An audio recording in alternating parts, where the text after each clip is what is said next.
y'all, just when we thought these heavens was gonna make it, girl code got interrupted because Mariah Hook is determined to prove Quad did not find her snorting no coke in the bathroom. Mariah, let it go, child. Let it go. Came through drippin', drip, drip. Came through drippin', drip, drip. Came through drippin', drip, drip. Diamonds on my wrist, they drippin', ice.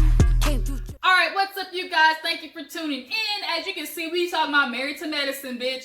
Them hoes went to Savannah thinking that they was gonna have a revival and that they was going, in the famous words of Phaedra Parks, fix it, Jesus. But it was the complete opposite. It ended in Mariah outside crying, talking about these girls hate me. But we're gonna get into all that. First, do your girl a favor, hit that subscribe button if you haven't already. And if this is your first time tuning in, let me welcome you to Big West Sub. I appreciate you for clicking that button and try to, see what your girl is talking about on these little heavy days of Married to Medicine. I ain't gonna waste no time. Let's get into it. It opens up with Dr. Daddy Damon confronting Heavenly about why she ain't tell him a little nigga done picked her up, butt ass naked and all. And she was like, I just couldn't tell you, usually you're so tired, you come in, we have sex and go to sleep. But I really need to talk to Toya. She just so disrespectful for doing something like that. She didn't tell me.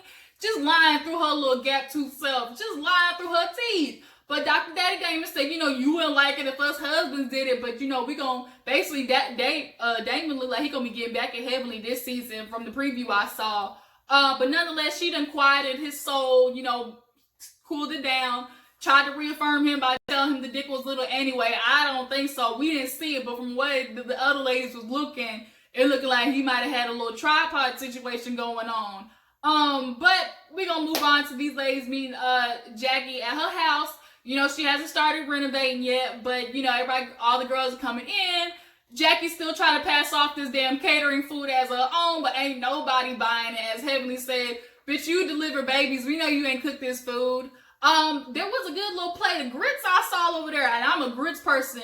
Now, I know the big debate between sugar grits and cheese grits, and I fall on the side of sugar grits. Y'all drop down in the comments and let me know, which one do y'all like? I haven't been, ever had cheese grits, but I don't think I ever will. Like, sugar grits just is my thing. But we gonna start a debate down in the comments. Y'all tell me what y'all think. But nonetheless, all the girls arrive.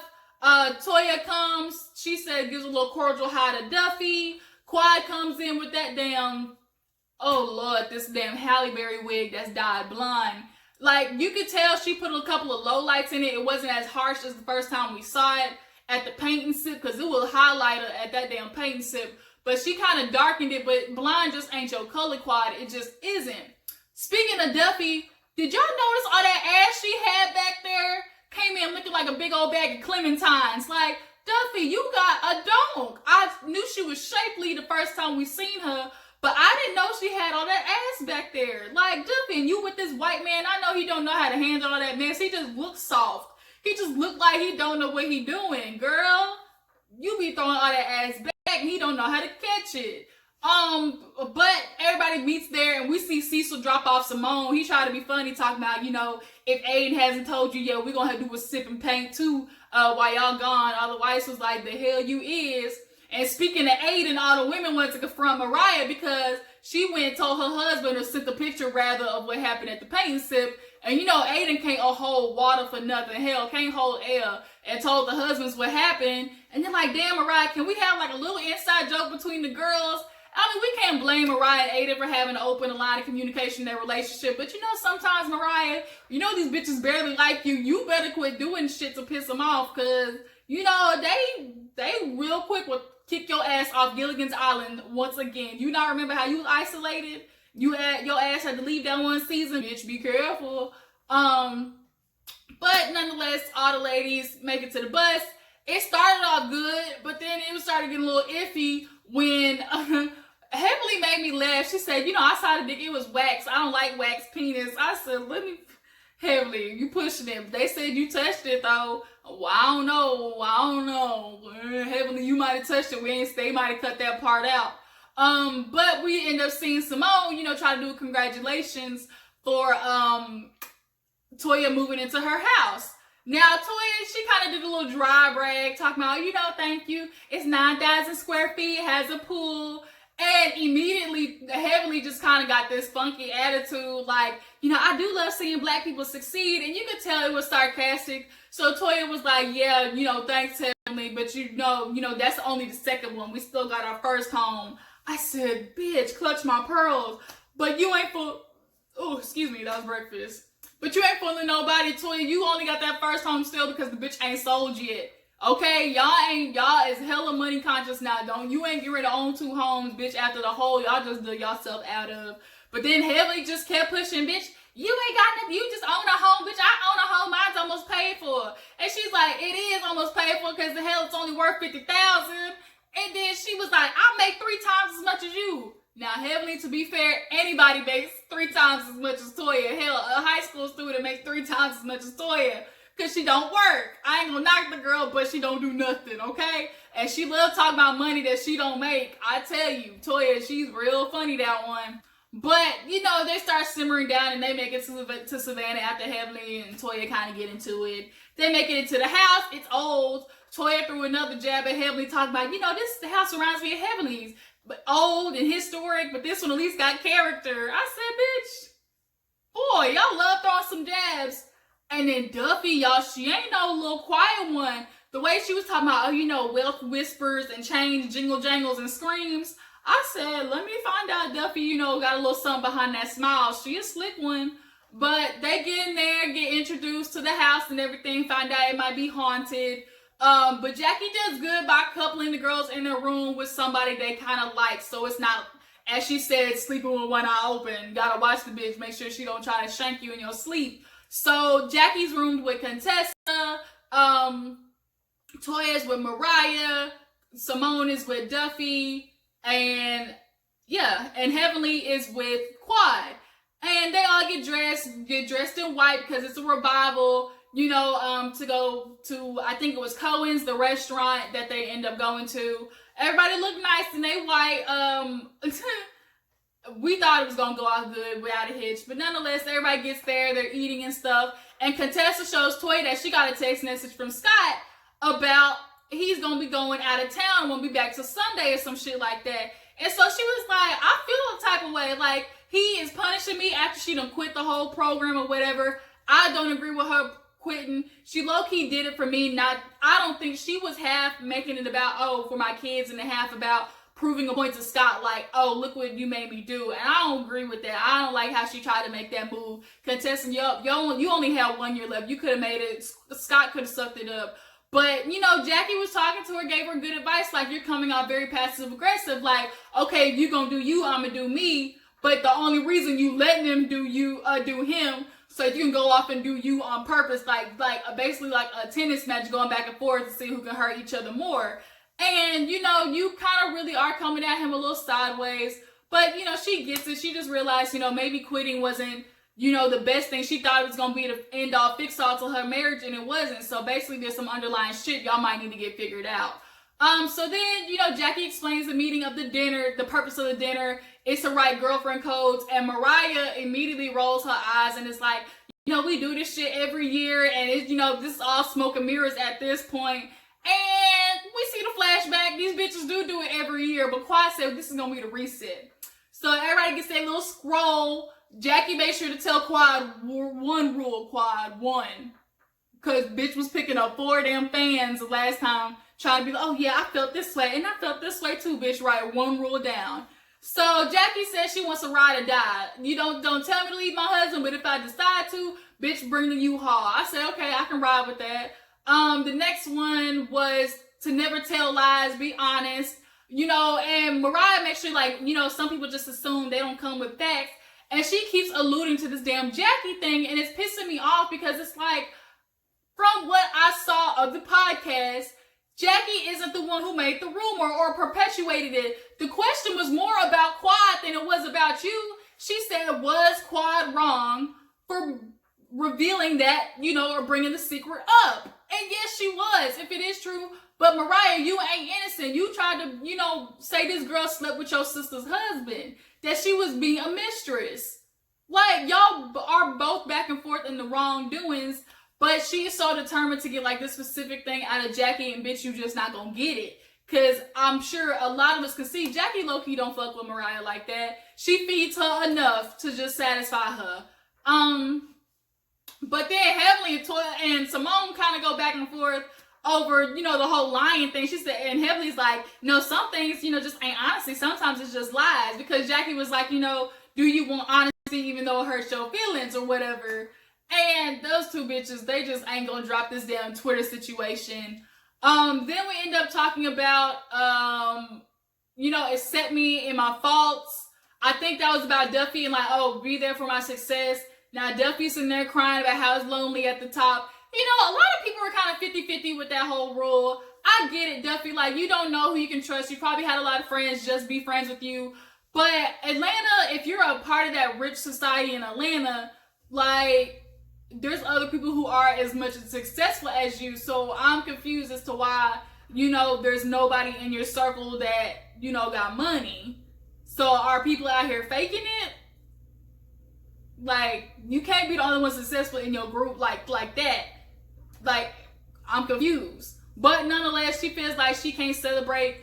Sometimes you can't tell bitches that you doing good because you can tell they'll be a little salty. Bitches only want to hang around you when you on the same level as them. And if you end up proceeding or growing, sometimes they kind of are, a little mad about that. So Duffy, I'll let you live.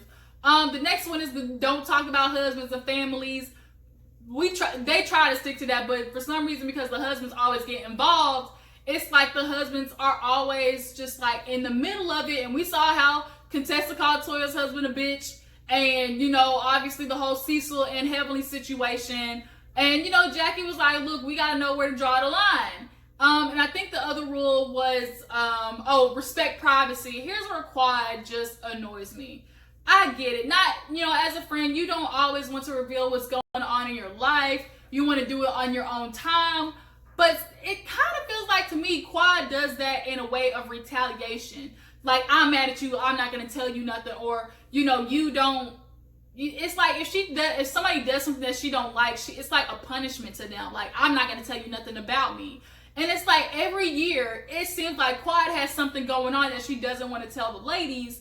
And it's like all the other girls be letting all that shit hang out. Like, Quad, you can't be the only one on the show and not say what's going on in your life. And Toya was like, as my friend, like as your friend, you should know that if I'm asking you something, don't assume that I'm trying to be negative or have this preconceived notion. Like as if I were to ask you, okay, what's going on with your divorce? How's it going? And she hit that, are you trying to inquire information about my divorce?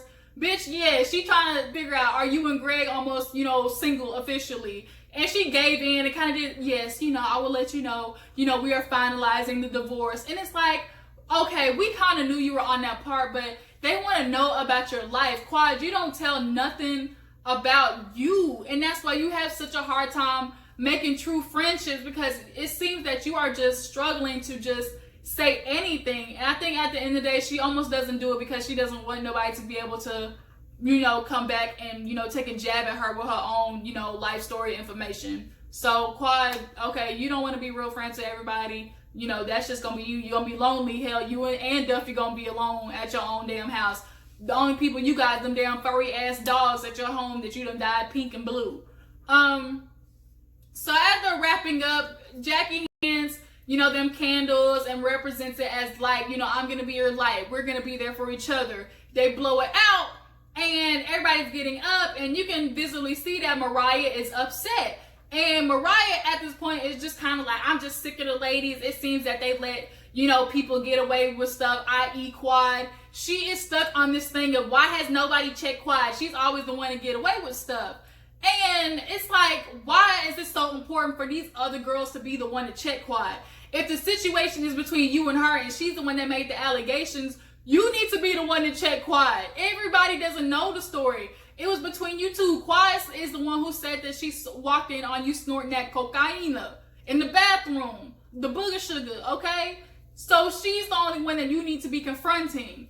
And so Jack kind of sees she's upset. They get up, and then it's just Toya and Quad left at the table. And Toya's like, you really hurt Mariah's feelings. And Quad was like, she hurt mine. And now all of a sudden I'm the devil because I said something and it's true. And Toya was like, are you sure you didn't see nothing else? She was like, nah, bitch, I walked in, I know what I saw. So as much as I'm stuck in the middle, y'all. I really don't know if Mariah did it. I don't care if she did do it, because at the end of the day, she take care of her kids, she paid a bill, like she ain't no drug addict. Some people, you know, them rich people, they just do it, you know, recreationally when they go out every now and then. They might do it, you know, to have a good night. But it's just like, whatever if she did. But she, quiet as like, she said so many horrible things about me, and y'all ain't checking up on me to see if I'm okay or if it was true. And Toya let her know, well, me and Mariah went to go get a drug test, and it's supposed to date back 5 to 10 years. Now, I ain't no expert, but I ain't never heard of no damn drug test going back 5 to 10 years. You know, for me, you know, they say for weed, it's about 30 days, 30, 60 days. And I had to Google it. They say coke is a very fast metabolism drug, like depending on how often you use it, or you know how your body weight, all that type of stuff. You know, coke gets out of your system pretty fast. So if she did do it, it ain't gonna pick up on it. But 5 to 10 years back, and they took a big old chunk of her hair out too. Like shit. I mean, that was a little bit merch to say it went back 5 years. Hell, if it do, no wonder how all y'all niggas out here still sleeping in y'all mama's basement and unemployed. But she's like, okay, it's inconclusive. And it's just like, I'm tired of this feud between y'all. I'm tired of this feud between Quad and Mariah. And Toya was right. It's been messy between both of them. Both of them have been hella rude and dropping bombs. And this is the only time I'm side with Quad. Oh, I say she do drugs, but the fact that I slept with her sister's husband, like, that's not as bad. Like, they both are equally, you know, damaging. So Mariah, quit playing victim. Like, you did your shit. So all the girls get on the bus, head back home, and everybody's a little tipsy, laughing. Contessa lightweight ass. Toya know how to handle her liquor. But Mariah is just seething. She is just not letting the shit go. And so she's like, you know what? I try to be quiet, but I'm really upset that all of you are just not saying nothing. You guys really think I did the drugs. You're not checking Quad. And Quad's like, you know what? You lied. You know, I know what I saw. You did the drugs, and you need to quit playing victim because you told lies on other people. And Mariah's like, I'm not saying I'm innocent, but you know, the fact that nobody is really sitting here saying that, oh, Mariah didn't do the drugs, can't nobody for sure say you didn't do the drugs. Wasn't nobody there, Mariah. That's why everybody's been quiet, and this war between you two has always been between you two. So why am I gonna stick myself in it? But guess who stuck herself in it? Heavenly. Heavenly's like, bitch, I know you did the drugs. I believe Quad. I think you did it. So then it comes beef between them two. And Heavenly makes it about the whole Dr. Daddy Damon text where Mariah, you know, says she got allegedly receipts of him, you know, stepping out on Heavenly. And she's like, you lied. Now, Mariah, you fucked up right there, because y'all remember the reunion when she's like, oh yeah, I got the receipts, but I'm not going to bring them out. You know, I'm not going to stoop down to that level. But you already did, because you said you had them. And you bragged about, you know, having the receipts. And then you want to backpedal like, oh, I'm not going to do it, bitch. You ain't got the receipts. You lied. Or these women are very good at exaggeration. And I don't think Quad walked in on Mariah just blatantly doing coke. I think she probably like saw maybe some girls coming out of the bathroom, and then she like, oh, you know, you erratic behavior, and talked about how she broke the glass one year. Bitch, she broke the glass because y'all was fucking with her, and she was gonna let you know you ain't gonna play with me today. Mariah low-key gangster, that's why she broke that glass. It wasn't erratic behavior. Y'all was poking at her, and she had enough. But they start yelling, and then Toya gets into it, has to tell Heavenly, calm down, this don't got nothing to do with you. And then now they get into it. Heavenly drops the yo mama, of course, because Toya's like, you being so loud and ghetto. She like, your mama loud and ghetto. And Toya's like, you know what, I don't mind, because shoot, my mama got the nickname Murder Riot. I said, what? Bitch, your mama out here about to be on, what's the channel? The ID channel, First 48. That's the type of mama you got, Toya. No wonder your ass is crazy. And then Contessa's like, I've had enough. She's like, I'm tired of Mariah trying to pull me into it. I don't know, so I can't say nothing. So everybody's on the porch. They try to go in, but the damn door's locked. So then they stuck on the porch and yelling at each other in this good old white neighborhood, acting like a bunch of ignorant niggas. And Mariah and Heavenly is still going back at it. You put me into it. You said it first. And Quad's like, I know I'm not telling no lie. You need to own up to it. You did your dirt too. Try to lie on me. I slept with, you know, your sister's husband. Wooty woo. And finally all the girls go in. And she's like, you really need to get over because I got facts. So Mariah's crying. She calls Aiden to sit there and say how the girls are attacking her, how she's tired of nobody saying nothing. And Toya goes in to check on Mariah. And she's like just bawling. I'm tired of these girls doing this to me. I know I didn't do nothing. I ain't do nothing to them like this. Like Mariah was going in. So Toya takes her out on the walk. Now in the middle of them going down the walk, you see the other girls, how they're in the room basically saying like, I'm staying out of it. Like, there's nothing else we can do. This is going to be an ongoing battle. There's really nothing I can say. Simone, she's just like, these bitches have been at it forever. I can't do nothing. Jack is kind of like, if I say something wrong and if I'm quiet, I'm wrong. So I'm never going to win with Mariah. And Contessa's like realizing like this is just those two. And they're not ride or die as a group. They ride or die as, individuals for the friend basically that they're the closest with. So Mariah's outside and she is going off. She's talking about how, these girls just hate me. I ain't never did nothing. I'm not saying I'm innocent, but I ain't never told no blatant lie. How dare Quiet sit there and do that? And they really think I did drugs. And it's starting to be more apparent to me that I don't think it's necessarily about the drug accusation. It's about her feeling like the girls don't appreciate her enough or respect her friendship enough to sit there and say that she didn't do the drugs. Like, the fact that she was like, these girls just hate me. Like, she's probably been feeling like these girls have been treating her like an outcast. And low-key, Mariah, you kind of isolated yourself. You did it to yourself. And you are just, I don't know, like, you aren't innocent in this. You definitely attacked Quad. You've attacked Heavenly. Like, you had your piece in this. And you can't sit there and be like, this one specific thing, make it all about how everybody is just wanting the worst for you. So Toya asked her, little bitch, do you want to pray? She said, I can't come to Jesus with hate on my heart. Give me a second. And they end up praying, and that's where the episode ends. And we kind of see next episode, Mariah talked to Aiden and the husbands, how Scott's having issues, and he's talking to Cecil and stuff. But this episode was definitely like a lot in just seeing how these girls, they want to say that they want to do better, but that subconscious stuff, it be coming up. You can't always keep that, stuff that just been burning in your soul down. Eventually it's going to come up. So y'all tell me what you guys think about the episode. Whose side are you on? Do y'all believe Mariah did these drugs, or is Quad exaggerating and lying, straight up lying? We gonna have to find out and see. I mean, the drug test, we honestly could just end this by doing what all these helpers do on Reunion. Bring a lie detector test out and, ask the questions. But I see anybody gonna do none of that. All right, y'all, your girl's out. I'm gonna see you next time. I'm gonna give you the Love and Marriage Huntsville review next. And I'll be right back at it. Thank you for tuning in. Like your girl's video and subscribe to my channel. And I'll catch you on the flip side. Deuces.